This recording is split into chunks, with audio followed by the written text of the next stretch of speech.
Le Premier ministre Daniel Kablan-Duncan a reçu ce matin le tome 1 de l'annuaire du Compendium des femmes compétentes de Côte d'Ivoire. Ce document a été également remis à Ousmane Diagana, directeur des opérations de la Banque mondiale en Côte d'Ivoire. Le Compendium des compétences féminines de Côte d'Ivoire, il faut le savoir, est un programme initié à la demande du président de la République pour assurer la promotion des cadres ivoiriennes de haut niveau, des jeunes filles diplômées, des femmes de tout niveau qui excellent dans leur secteur d'activité. Maïsako. Les femmes seront plus représentées qu'elles ne le sont déjà à la primature. C'est l'assurance donnée par le Premier ministre Daniel Kablan-Duncan aux responsables du Compendium des compétences féminines de Côte d'Ivoire. Le chef du gouvernement a reçu ce jeudi une copie du premier numéro de l'annuaire des compétences féminines. Ce document comprend 1003 femmes classées par secteur d'activité avec des informations utiles sur leur domaine de compétences.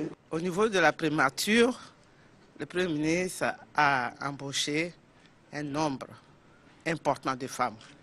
Nous demandons dans le quota, nous voulons un quota de 30%. Et je pense qu'il est un peu au-delà des 30%. Donc on doit vraiment lui remercier et compter sur lui pour qu'il puisse convaincre les autres décideurs à en faire autant. Il nous a rassurés par rapport au budget. Il nous a dit qu'il allait nous appuyer pour que nous puissions pérenniser cette œuvre. Après le Premier ministre, le directeur des opérations de la Banque mondiale en Côte d'Ivoire, Ousmane Diagana, a échangé avec les femmes du Compendium des compétences féminines de Côte d'Ivoire dans les locaux de son institution. Il a lui aussi reçu une copie de la première phase de l'annuaire. Nous avons trouvé là une occasion unique, n'est-ce pas, d'enrichir nos points de contact et par cette voie-là, faire en sorte que nos opérations et nos stratégies soient les mieux possibles collées à la réalité. Parce qu'à l'avenir, ce que nous comptons faire, c'est véritablement de travailler avec ce vivier fort intéressant en termes de consultance et en termes d'assistance dans ce que nous allons faire.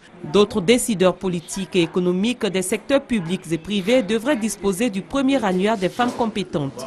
Cet outil de travail a été mis en place pour les amener à faire plus attention aux compétences féminines.